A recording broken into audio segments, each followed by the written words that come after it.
السلام علیکم و رحمت الله و برکاته. دوستان و برادران عزیز، خوش آمدیم به کانال ما صلاح حجامه.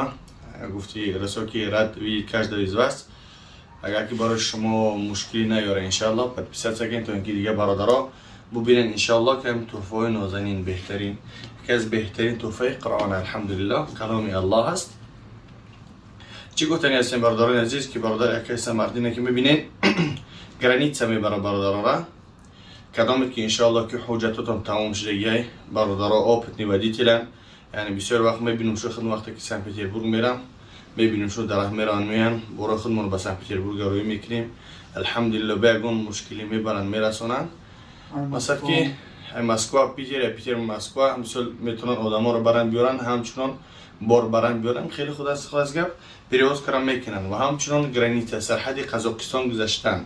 کسی که حجتاتون تیار شده برادرها الحمدلله شفیعا خوب هستن آپت نیان یوش نیستن که مثل بگن رنگ بعضی بچه ها یوش که مثل روز درستی ضرولیومن یعنی برن بیگان مشکلی دچار کنن.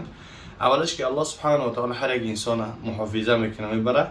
دیمش که یعنی انسان اگر آپت نی باشه حی کردن رانندگی کرده بتونه انشالله که خوبه.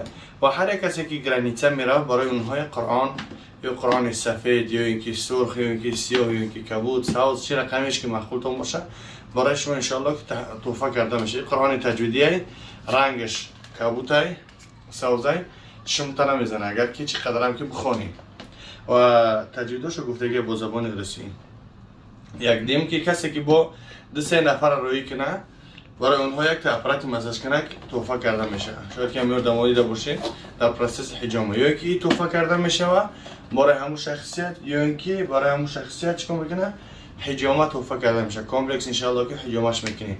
کسی که سه نفر رو کنه که با کی مثال برادر نه سه نفری ما بگیره یعنی گرینسشون بریم این برادر چیکار میکنه میبرشو و برای اونها یک تحفه میکنه که اپرات مساج کنه یا اینکه حجامه برای اونها تحفه میشه. خیلی دستاورد مثل بسیار ویدیو مشاهده باشین در اونجا قرآن تحفهشون میکنه ان شاء الله که میتونین که برین. و اون خاطر دوستان عزیز فقط در حق برادر دعا کنین ان شاء الله که در کارش موفقیت و برای شما سفر بی خطر. خب اون چی گفتم نشین تاج سامن. خب الله نیابان تا باشه با دعا. السلام علیکم و رحمت الله و برکاته.